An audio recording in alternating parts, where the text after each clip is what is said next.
Fala galera! Hoje nós vamos falar da Justiça Militar, sobretudo a Justiça Militar Estadual. A Justiça Militar Estadual é composta em primeiro grau pelo Conselho de Justiça, também sendo composto por juízes de direito. Em um segundo grau nós teremos o Tribunal de Justiça Militar, no âmbito dos estados. E aí está tratado lá na Constituição Federal, no artigo 125 especificamente, nos parágrafos 3º, 4º e 5º. Vale dizer que o Tribunal de Justiça Militar, ele será formado, será constituído, onde nós temos um número maior de efetivo de 20 mil militares. E nós teremos nesta justiça o processamento e o julgamento de causas envolvendo crimes militares. Não crime contra a vida, contra civil, pois aí será da competência do Tribunal do Júri.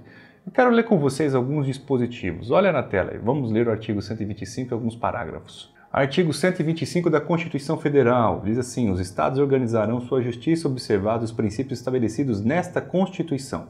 No parágrafo 3º nós temos o seguinte: a lei estadual poderá criar, mediante proposta do Tribunal de Justiça, a Justiça Militar Estadual, constituída em primeiro grau pelos juízes de direito e pelos conselhos de justiça, e em segundo grau pelo próprio Tribunal de Justiça ou por Tribunal de Justiça Militar nos estados em que o efetivo militar seja superior a 20 mil integrantes. O parágrafo 4º ainda fala que compete à Justiça Militar Estadual processar e julgar os militares dos estados nos crimes militares definidos em lei e as ações judiciais contra atos disciplinares militares, ressalvada a competência do júri quando a vítima for civil, cabendo ao tribunal competente decidir sobre a perda do posto e da patente dos oficiais e da graduação das praças.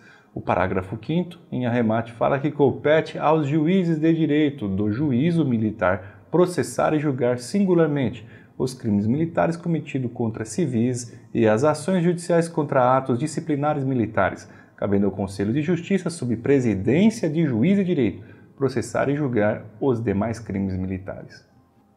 Em arremate, pessoal, nós podemos lembrar do artigo 122 da Constituição Federal, que determina a existência do Superior Tribunal Militar. Ele institui este órgão de cúpula, que é o órgão que está hierarquicamente acima da Justiça de primeiro e de segundo grau, lá na sede da Justiça Militar. Nós teremos, portanto, o Superior Tribunal Militar.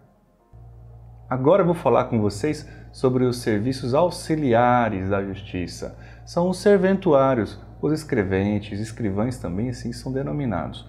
Pessoal, são aquela galera que trabalha nos cartórios. O juiz ele está lá ocupando a vara. O juiz ele é titular, ele é o juiz, ele decide, é o titular do juízo, titular da vara.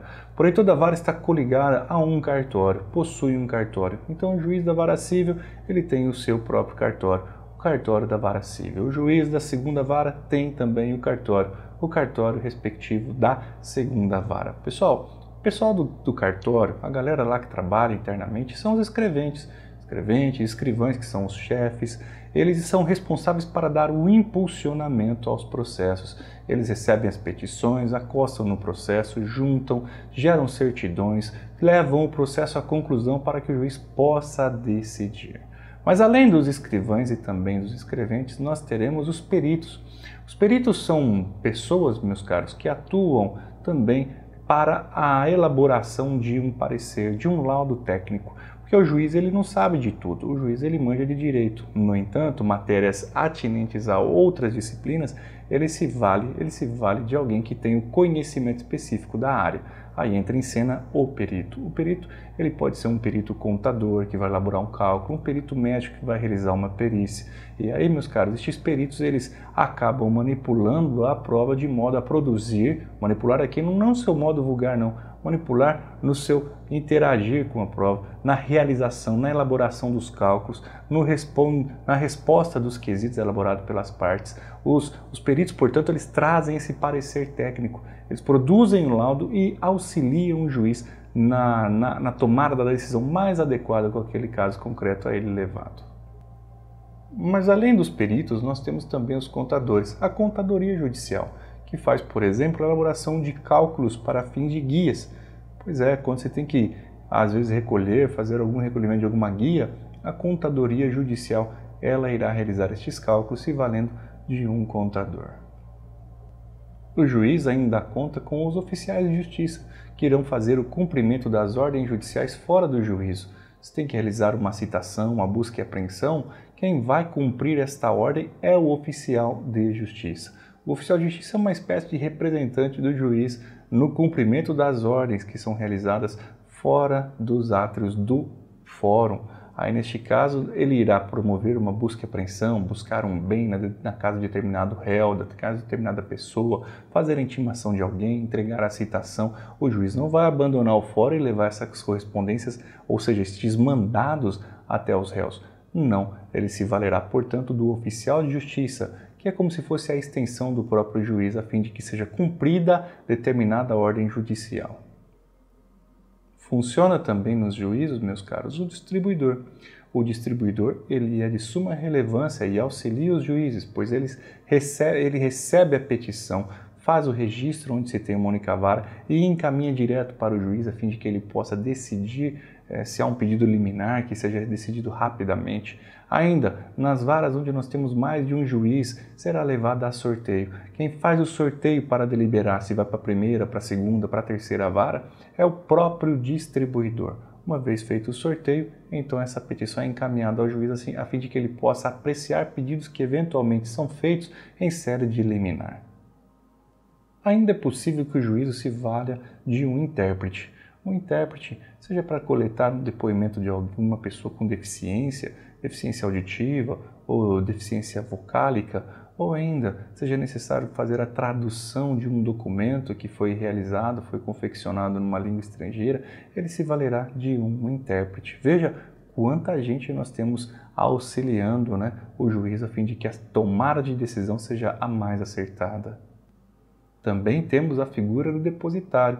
Quando se é feita uma busca e apreensão, por exemplo, ou uma penhora de algum bem, esse bem deve ficar guardado, confiado a alguém. Quem recebe a confiança de guardar este bem para que futuramente seja realizado uma asta pública, um leilão, é justamente a figura do depositário. É mais um auxiliar da justiça.